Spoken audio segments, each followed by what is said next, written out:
This is Stories from the States. I'm Chris Fitzsimon. Here at States Newsroom, we know there's a lot going on around the country every week in every state. This week, we're talking wind turbines, specifically the ones you'd see over big bodies of water to help generate power. The Trump administration isn't a big fan, apparently, of the renewable energy resource. They've canceled millions in federal funding to support wind infrastructure, but states like Connecticut and Rhode Island are still investing in renewable energy. One of their major collaborative projects, called Revolution Wind, was 80% completed, and developers thought they were in the clear, but the Trump administration abruptly paused the project in August, which was met, as you'd imagine, with a mix of emotions. Just so uncertain. It's not a great feeling when we rely on these jobs and these projects to feed ourselves. Today we're heading over to the New England coast to chat with a tradesman who worked on the Revolution Wind project. But first, we'll talk to a Rhode Island reporter covering the situation.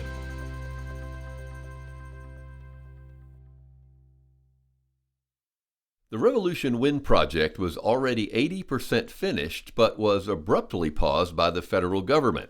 In response, the developers of the project filed a lawsuit against the Trump administration. Now construction is back on after a D.C. judge issued a preliminary injunction.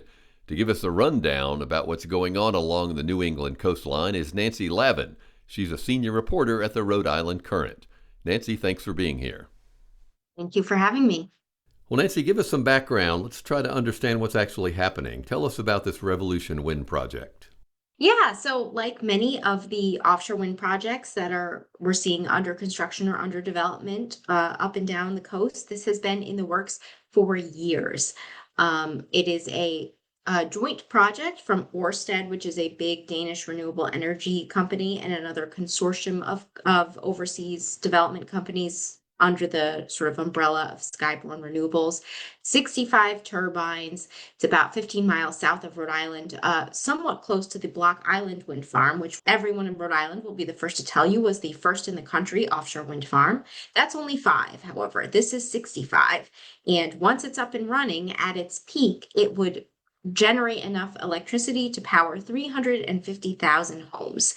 Rhode Island and Connecticut are the 2 states that have already, since 2019, been under contract to buy power from this when it is completed. The federal review process, it takes many years. There's a lease, then there's scrutiny about environment, construction, impact on fisheries, impact on vessels traveling, marine safety. Rhode Island is also unique in that we have our own coastal regulatory council that also gets to weigh in on any offshore wind projects within 30 miles of our state coastline, even though this process is largely governed by the federal government. So all of that was done. They got their final approval in November 2023. 1,000 labor workers under unions in Rhode Island have been working on the projects. There's been a lot of investment in the ports in Rhode Island and Connecticut to sort of create the equipment that will lift these massive skyscraper turbines into the air and the water. There's all this workforce training that's been going on to train these specialty technicians in how to construct and maintain and operate these turbines.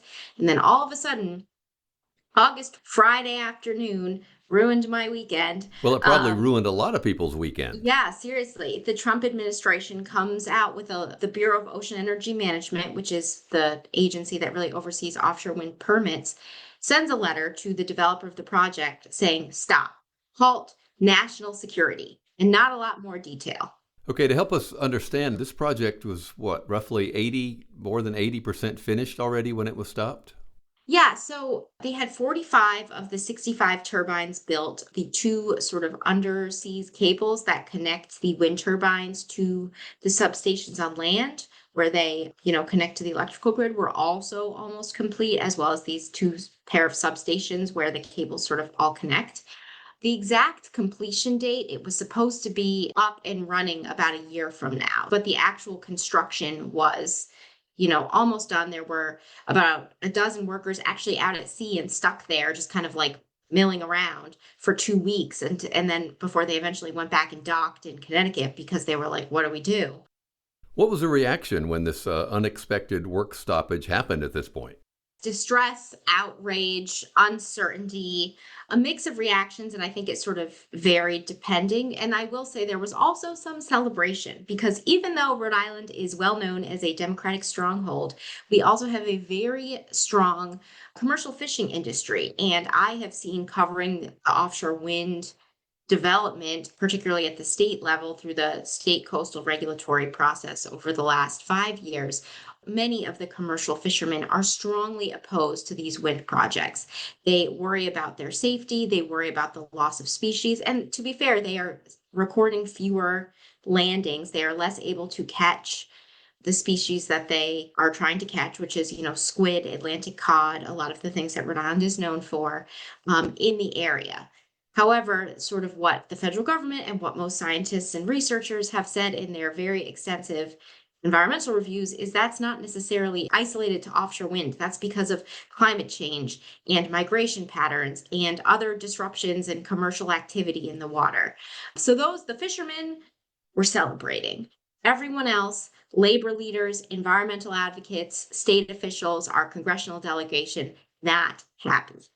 Just to be clear, folks who had reservations about this or who were opposed, I assume had chance to speak in this. You mentioned this was a long process. It's been several years. It went through a lot of hoops. So all sides, seems like, would have had a chance to have been heard before now.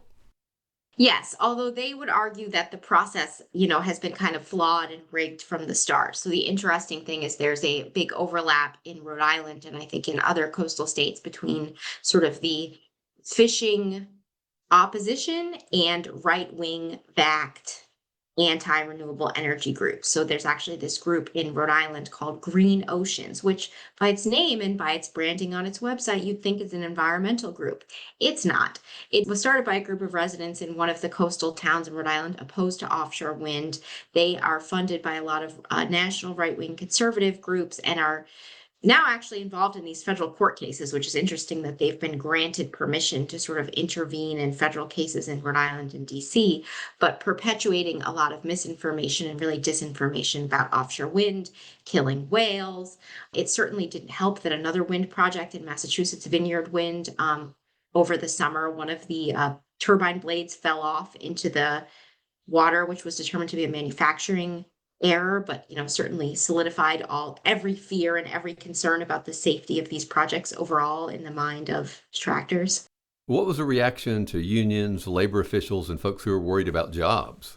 Yeah, they were not happy. So, in Rhode Island, like many states, big labor state, the labor organizations have a lot of influence also in state politics, and labor leaders and state officials have really worked over the last 4 years to kind of create this quote unquote blue economy in Rhode Island, which is not just about the actual projects being built next to Rhode Island that we're buying power from, but even projects, in New York and New Jersey that our ports now have this specialty equipment to lay the turbines upright and ship them out to sea. And we have all of these specialized workers who know how to operate them and who know how to maintain them and who are taking these specialty apprenticeship programs that have been created in Rhode Island. There was about 1,200 union jobs that have already worked on this particular project. And, there were rotations going out to sea every 2 weeks. In the wake of the stop work order, some of those laborers, depending on which trades they were in, have actually since taken other jobs because they were like, we can't just sit here and sit by the phone waiting to see what the federal administration is going to do. So a lot on the line. I just want to go back to something you said earlier, just to show how massive a project this is. 350,000 homes will eventually be able to be powered by this project? Yes. And both Rhode Island and Connecticut have not just goals, but mandates around decarbonization. So in Rhode Island, we, under state law that was passed a few years ago, have to create or buy credits to offset 100% of our electricity use by 2033. This project was already baked into all of the calculations about our ability to reach that because everyone assumed it was a done deal. And this is, our only major off-scale wind project. Things like solar, things like geothermal are starting to become more popular, but really do not sort of make the impact that a massive offshore wind farm does. Rhode Island also has a mandate by 2050 to hit zero net carbon emissions, and starting, I believe, by 2030, people in the state can sue if we don't meet these incremental benchmarks of reducing our carbon emissions X% below the baseline, which is a 1990 level baseline. And again, revolution wind was already baked into all of our assumptions about whether we're going to be able to hit these incremental mandates. You mentioned that one of the points of opposition from the Trump administration was national security, which seems odd. Do we know what that means? What's the national security risk in this project? So the initial letter really gave very little detail. It referred back to this memo, this executive order that Trump signed on his first day in office, which made pretty clear we're pausing reviews of all wind projects that are not yet fully permitted because we want to review them against national security and environmental and energy concerns. No one thought Revolution Wind was really at risk because it had already been permitted and was mostly built. And then 8 months later, the developers get this letter saying, hey, national security, you remember this executive order from 8 months ago? This is why. The letter was 2 pages, offered very little detail. However, the developers and then the attorneys general for Rhode Island and Connecticut have since sued the Trump administration. And in the developers lawsuit, which was filed in DC and has been sort of playing out the process a little bit faster, filings from the Justice Department on behalf of the Trump administration offer a little bit more explanation into how they're justifying this, which is essentially their argument, and the testimony from federal environmental regulators suggests that even though this project got final approval in November 2023, it wasn't totally final because according to these federal regulators, they gave the developers a little leeway on some of these additional pieces that were needed, including some details about how building and operation of the wind project would interfere with Department of Defense, or War Department, as it is now being called, at least in these legal documents and by the administration, with Department of Defense boats and with the electromagnetic waves and frequencies from the turbines underwater, how that would interfere with defense signals. The other piece that they claim was sort of still under review was this detail about how the project would interact with NOAA's ability to do research into fisheries in the areas. And they say, these things weren't turned in. We asked for them, and then finally we issued a stop work order. The developers, in response, filed their own, set of responses, which say, we've been meeting with you guys every 2 weeks since the Trump administration took office. They say they met with the various agencies 2 days before the stop work order was issued. None of this was ever said, according to the developers in their testimony. Just to be clear from the timeline that you gave us, this project sort of had the go-ahead, or at least wasn't objected to, the first time President Trump was in office. So the Trump administration at some point signed off on it, or at least didn't stop this project.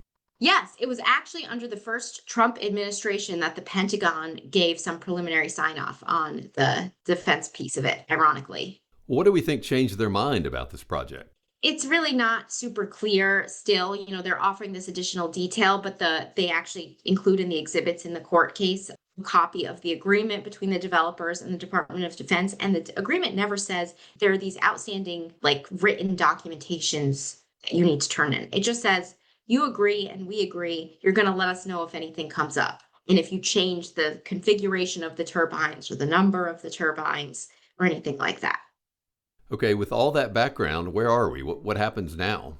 Work has resumed. Our governor and the Connecticut governor had a big sort of parade, if you will, in New London, Connecticut, which is where some of the vessels have been docked, sort of celebrating work is back, we're back on. However, if the administration's record on all of these other state lawsuits on everything from research funding to vaccines to immigration policy, or any indication, there will be a challenge to a higher court.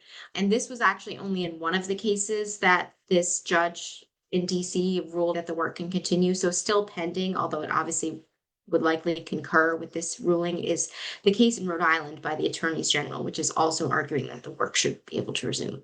Well, Nancy, thanks for being with us and helping us understand what's at stake here. We appreciate your time. Thank you for having me. As of this recording, construction on the Revolution Wind project is still in progress. However, Rhode Island's second attempt to build more wind turbines along their coast has not been as successful. According to reporting from the Rhode Island Current, a contract between Rhode Island Energy and South Coast Wind fell through. That project would have provided enough electricity to power 125,000 homes. A A spokesperson for Rhode Island Energy mentioned the federal uncertainty around the offshore wind industry was a reason why contract negotiations were cut. The project is getting the attention of the Bureau of Ocean Energy Management that recently won a case to let them reconsider South Coast Wind's federal permits, which were already approved by the Biden administration just last year. Now it's uncertain if or when the South Coast Wind project will happen. A tradesman working on wind infrastructure is worried that might be what the future of all these projects could be. In a moment, we'll chat with Nick Reynolds. He worked on the Revolution Wind project.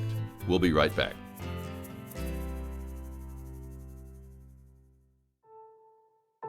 At a time when so many communities are losing their local news outlets, States Newsroom is filling a gap. We are now the nation's largest state-focused nonprofit news organization, with reporters based in every state capital and Washington, D.C. But we can't do it without your support. Your contributions allow us to produce award-winning journalism and deliver it to you for free, no pop-ups, no paywalls. This is a crucial time to support local journalism, and every bit helps. To give, go to statesnewsroom.com/donate. Imagine this, you go through extensive training to be part of the construction of an offshore wind project, and then it abruptly stops. As we heard Rhode Island Current reporter Nancy Lavin say, it caused a lot of distress, outrage, and uncertainty for many folks working on the Revolution Wind project, including Nick Reynolds. He's a member of Local 195 of District Council 11, a local painters union, and he joins us now. Nick, thanks for being here. Tell us a little bit about your work first. What is your work like? Yeah, so the trade is industrial painting. So I prep and paint steel, anything steel, bridges, tanks, wind turbines, wastewater treatment plants, infrastructure. What is a typical day like? How do you paint a wind turbine? That must not be easy. Yeah, so most of the work that I've done has been out of man lifts. Those are the machines that you see when you see like new construction of buildings. Those a lot of times they're like big orange machines, four wheels with a basket that range anywhere from 40 feet to 160 feet. So you go up in the basket? Yeah. So our trade performs like a lot of related work. Like it's not just painting. Like we do rigging. So like a lot of times to access repairs on a bridge, for example, we will build scaffolding. One of the types of scaffolding is called quick deck. It hangs down from chains on the bridge. And then you basically build steel squares that are held together with pins, and it's modular. So you put up one square, you load the material and build out, out, out until the entire bottom of the bridge is covered. And that's the access for the repairs. What are you thinking when you're up in that basket? I remember what I thought when I first started was, I don't know if I can do this. I bet. But I think everyone's scared to fall, but I think over time you gain confidence on the tools and with the equipment. And it's just second nature to me at this point. It's just another day. Yeah. How long have you been on the Revolution Wind project? Between all the wind projects, I've been working on and off since 2022. So I worked on Revolution. Right now I'm working on Sunrise Wind, but they're both in the same facility in the Port of Providence, in the hub that Ørsted built to help facilitate this work. What was the feeling, or what did you think when you first heard that the Trump administration at some point had paused the Revolution Wind project? Initial thoughts were, oh my God, hopefully there will be work for me on Monday, because that was all up in the air. There's no question that those actions have affected, union work hours for not only me and other painters, but all the trades and all the industries that are supporting these projects as well. Were your coworkers feeling the same way? Did you guys talk about it? Yeah, I mean, there was so much uncertainty. I remember like everyone kind of calling around, and there was like murmuring about work on Monday and then in the future. Just so uncertain. It's not a great feeling when we rely on these jobs and these projects to feed ourselves. Yeah, and it must have been odd. It seems like you would have thought this would have been a job that they would have seen finished, and then all of a sudden to have it screeched to a halt, at least temporarily, it must have been a shock. Yeah, I mean, I think that we were all under the impression that once all the permitting was done and it was funded, that there was no legal way to stop the work. So we were a little shocked, and I believe it was cited as like a national security threat, was I just think is absolutely ridiculous. I don't understand why the Republicans are doing this. Yeah. I don't. What about when it sort of restarted? What was the feeling in your trades or your union about the fact that people were able to go back to work? I mean, I speak for myself. I was grateful to go back to work, but I think that we all know the reality now is that the the people that have invested in these projects aren't likely to come back and spend money here again. It wouldn't make sense, would it? I don't know. Like we have done a lot of training, specialized training in order to just get on these jobs. So it's takes the wind out of your sails when you put so much effort towards something like a new industry that's promising for the future, and then something like that happens. It's just demotivating to say the least.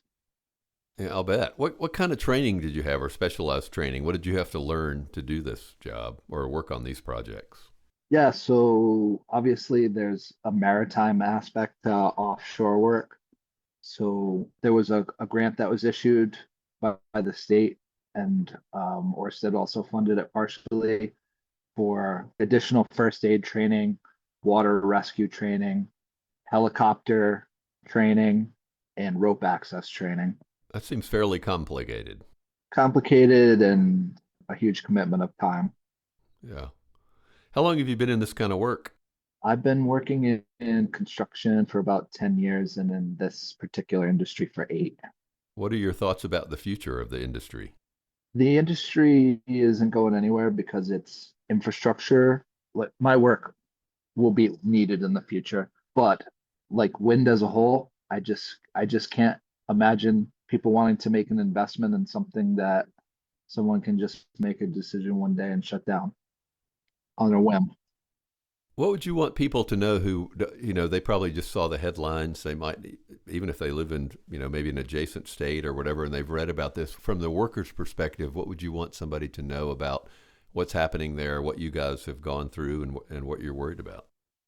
I think like maybe a lot of people who have quote unquote regular jobs or 9 to 5s don't understand that construction work is trying to build the career out of like many, many temporary projects. So, we're never done. You're never done looking. So to be on a project that has years of work hours that are well funded, and to take that away is a huge blow to like the working class of Rhode Island and construction workers in general. That's how we pay for food. That's how we pay for doctor's visits, dental visits, glasses, gas, car insurance, life. Money is the fuel for choices, and if we're not working, we're pretty limited to say the least. Yeah, what would you do if you weren't doing this, do you think? If I weren't doing construction or this, Yeah, yeah. starve. I'm just kidding. I think I've tried many things. I might bartend. Been successful at that in the past, but those jobs don't really come with health insurance, do they? Yeah, and they're not usually union jobs, I'm guessing. No, they're not. They never are. Well, Nick, we really appreciate what you're doing up there, and that you took some time to talk to us. Thank you very much. I appreciate that you're interested. It's a big deal to me. Coming up shortly, Evening Wrap newsletter writer Danielle Gaines will join us with the top stories she's looking out for, and with one last thing. We'll be right back. Hi, it's Nell Dunlap, Product and Engineering Director at States Newsroom. At States Newsroom, we believe journalism should be fair, fearless, and free. With reporters working on the ground in all 50 states and Washington, D.C., we provide nonpartisan coverage of the state issues that matter most to you. You can subscribe to our work by going to statesnewsroom.com/subscribe.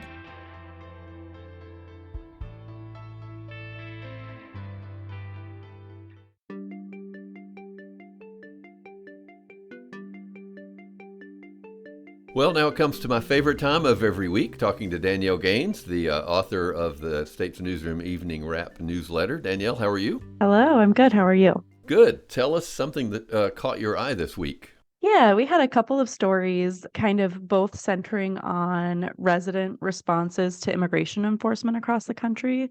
And so we had this story out of Oregon where there's now widespread opposition to possible federal government plans to build a detention center at an airport hangar.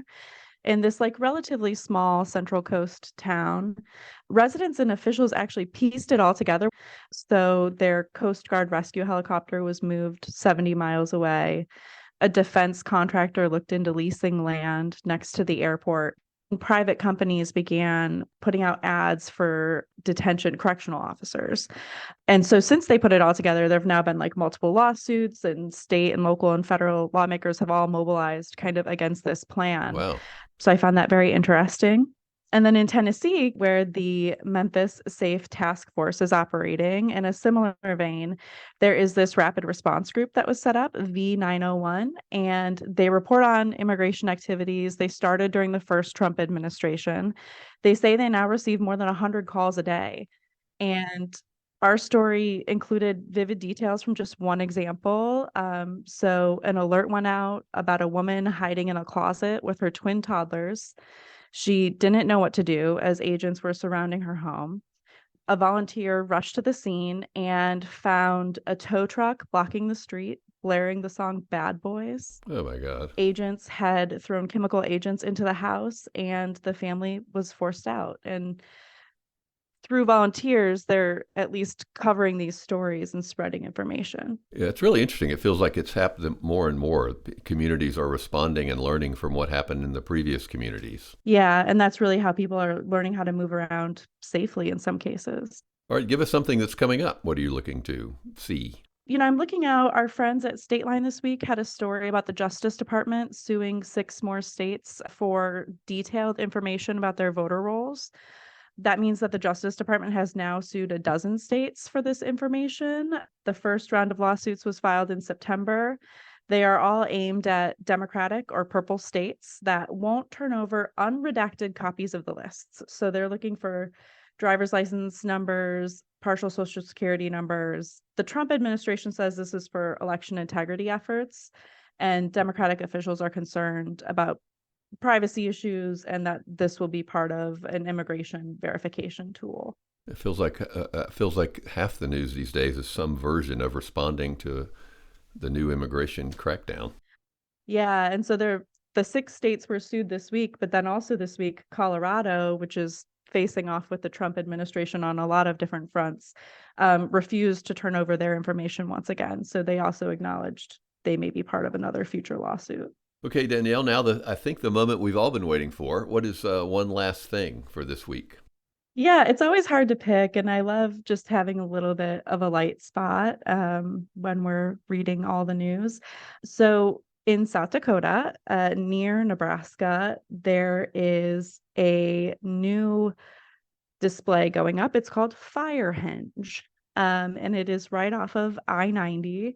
So Firehenge is a ring of 10-ton fire trucks on their back end raised up to the sky, leaning against each other, resembling Stonehenge from England. And it is actually a promotion for a firehouse, but it is still something to behold. It looks very interesting. And if you don't know, this is very near to Carhenge, which is already a thing in Nebraska. Actually, the city of Alliance, Nebraska, manages it. They said that they're not really threatened by Firehenge coming up nearby. And so it was just kind of a fun story from the Nebraska Examiner looking at kind of the competition between these 2 states for these 2 quirky roadside attractions. That is fascinating. Carhenge and Firehenge. Yes, and they are far from the only henges, by the way. So as part of Firehenge, there is Doghenge, which is a bunch of fire hydrants.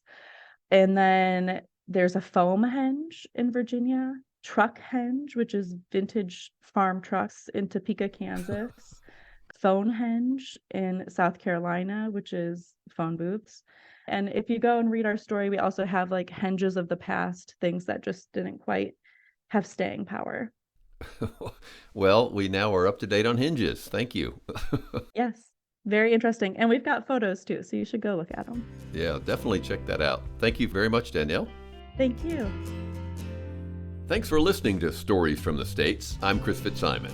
Mallory Chang produced and edited this podcast. David Singer produced our theme music. And a special thank you to Christopher Shea from the Rhode Island Current. If you liked what you've heard today, please leave a rating and review. It means a lot to hear what you think of the podcast. To stay up to date on the latest episodes, subscribe now to Stories from the States, a podcast from States Newsroom. It's available wherever you listen to podcasts. We'll talk to you soon.